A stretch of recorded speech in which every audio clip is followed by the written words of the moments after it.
Existem muitas discussões a respeito de quais são as melhores medidas para se fazer uma diminuição dos danos causados pelo consumo inadequado do álcool, né?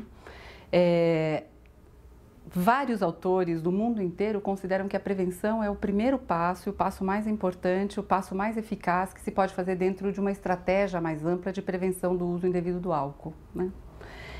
Disse que a prevenção é a estratégia mais eficaz porque, dependendo do caso e dependendo do nível de uso, do consumo de uma bebida alcoólica, talvez as pessoas precisem entrar com algumas alternativas um pouco mais drásticas.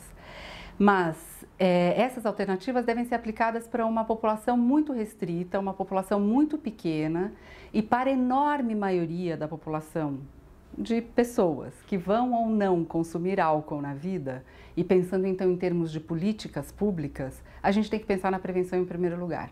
A prevenção tem diferentes níveis de colocação e a gente pode pensar numa prevenção mais primária e depois numa prevenção um pouco mais avançada, caso a gente esteja falando com um público que já faça um uso de álcool de uma forma mais frequente, mais sistemática, mais preocupante, ou ainda que seja pouco frequente, mas que já acontece com alguma regularidade na vida daquela pessoa ou daquela população.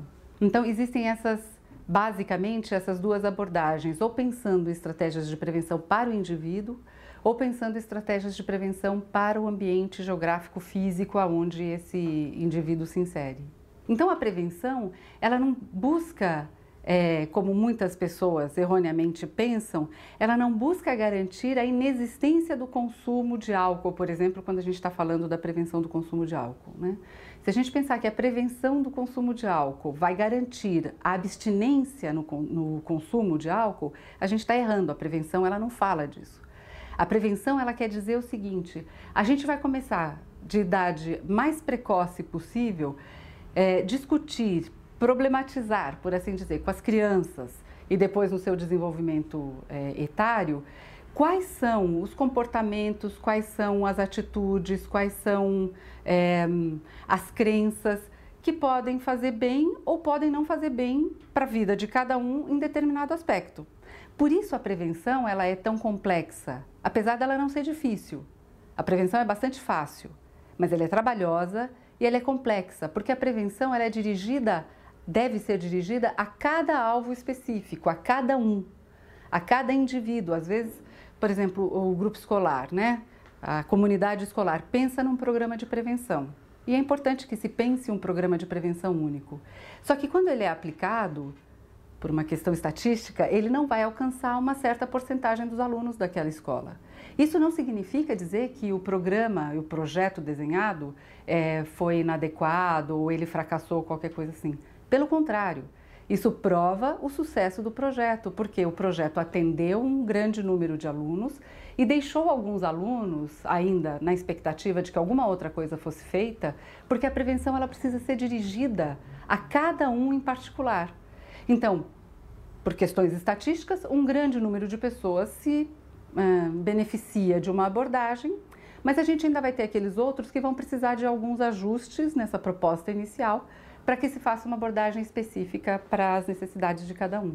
Existem mesmo alguns profissionais que acabam defendendo uma postura mais restritiva, né? Uma postura mais autoritária e mais restritiva. Eu volto a dizer que essa não é o melhor caminho, a gente já sabe que a prevenção é o que realmente faz diferença. Esses são comportamentos, especialmente o consumo de álcool, né? São comportamentos que estão totalmente inseridos na nossa vida cotidiana e, portanto, as medidas devem fazer parte da nossa vida cotidiana. Então, quando a gente proíbe, a gente fecha os bares, a gente proíbe o consumo aqui ou ali, a gente tem que entender que as pessoas, elas vão encontrar uma saída para irem atrás daquilo que elas querem, que é o consumo daquela substância. Especialmente, e isso eu gosto de frisar sempre, porque o álcool é uma substância que está totalmente inserida na nossa cultura. Então a gente vai fazendo com uma população muito jovem, a gente vai fazendo meio que na brincadeira, né? No lúdico da história, e a gente vai falando de outras coisas. Olha, qualquer excesso não é bom. Então, se a gente come e depois vai fazer aula de educação física, ou se a gente quer jogar futebol, a gente não deve comer um sanduíche antes de jogar futebol depois. Então, a gente vai começando a introduzir para eles esses conceitos do que é adequado ou inadequado na vida. e não no consumo de álcool, mas na vida. Depois, para uma população já mais de adolescentes mais adiantados, então a gente já começa a falar mesmo de comportamentos de risco. E aí a gente, de novo, não coloca só as substâncias psicoativas na parada, mas a gente diz, olha, o que é que pode ser complicado na vida de vocês? Conta aí, quais são as dificuldades, E a gente vai então introduzindo outros exemplos de comportamentos de risco para eles poderem entender que a gente não está ali para fazer uma pregação contra o consumo de uma substância que eles estão muito interessados em consumir, por curiosidade, por necessidade, porque a gente sabe que o consumo de substâncias psicoativas se dá por várias razões. Não adianta a gente dizer que é por pura folga, é porque esses meninos ainda não tiveram que pagar as consequências pelos seus atos. Não adianta essa postura, não funciona para nada. E depois, de novo, para uma população mais velha, a gente já pode falar de uma forma mais dirigida. Também existem, assim, aquelas pessoas que fazem um uso bastante controlado de álcool. Não adianta a gente ficar falando para eles dos perigos, dos riscos do alcoolismo. Eles sabem que eles não têm muita identificação com a possibilidade de uma dependência de álcool. E também porque a gente sabe que uma enorme maioria de danos relacionados ao consumo de álcool não estão vinculados a uma questão de dependência propriamente dita, mas às vezes um uso esporádico, exagerado, e que o cara, não sabendo exatamente como se... Quando eu digo cara, eu tô falando os caras e as meninas, né? Não sabendo exatamente como se comportar, acabam entrando numa situações de risco completamente desnecessárias. A prevenção do consumo de bebida alcoólica, ela vai se dar em diferentes níveis, né? Não só especificamente dirigido para aquele adolescente, mas também trabalhando com os pais, também trabalhando com a comunidade. A gente já tem aqui no Brasil hoje essa maior consciência de que os estabelecimentos que vendem bebida alcoólica, se o fizerem para menores de idade, estão incorrendo em crime e serão criminalizados por isso. Me parece que as questões básicas na prevenção com os jovens é fazê-los compreender, é trabalhar com eles o desenvolvimento desse conceito de consequência e de responsabilidade. Então, quando a gente vai falar de prevenção de qualquer coisa, a gente tem que começar a ajudar esses jovens compreenderem que existem consequências para cada um dos nossos atos. Quando a gente pensa em prevenção para jovem, eu acho que são esses pontos básicos que a gente tem que trabalhar.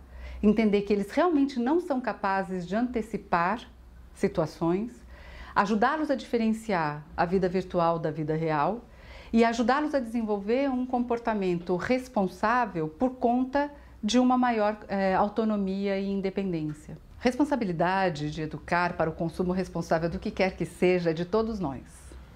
É da sociedade, onde cada uma das instituições se insere. Então é da família, é da escola, é dos grupos de bairro, é das empresas, é das mídias, é de todos nós. Mas, como a família tem o acesso ao indivíduo desde muito cedo, aqueles primeiros 3, 4 anos e que ainda a maioria das pessoas está em casa, ainda não foi para a escola, por exemplo, as famílias deveriam compreender a importância dessa sua relação com as crianças na prevenção de comportamentos de risco, como eu já falei aqui outras vezes. E, em segundo lugar, a escola, por conta dessa permanência muito longa que cada um de nós faz nesse ambiente escolar. Se a gente for contar, a gente passa 11, 12 anos da nossa vida, desde uma infância bem precoce até o final da adolescência, a gente passa dentro do ambiente escolar, que é um parceiro das famílias na educação das crianças. A escola hoje em dia ela não tem mais a preocupação em só transmitir conteúdos pedagógicos, ela também tem a preocupação em formar cidadãos, formar pessoas. Então, é de todos nós, mas eu acho que a família e a escola têm um espaço privilegiadíssimo nessa composição e que não deveriam desperdiçar essa possibilidade. E como dica final, né, que as pessoas sempre pedem uma palavra final, assim, que os professores acreditem que eles podem fazer pelos seus alunos, eles podem fazer pelos adolescentes muita coisa. Eu acho que hoje em dia os adultos têm se sentido muito fragilizados diante dessa geração que vem explodindo de possibilidades e de conhecimentos e de tecnologias, Só que falta para eles, falta para os adolescentes, falta para os jovens, uma coisa que só nós adultos temos, professores, pais, que é a experiência de vida, que é já ter passado por situações e ter sobrevivido a elas, reconhecer a diferença entre o que vale a pena e o que não vale a pena investir. Então, sim, nós temos um papel e nós temos um lugar na vida dos adolescentes. E a gente deve ocupar esse lugar sem medo.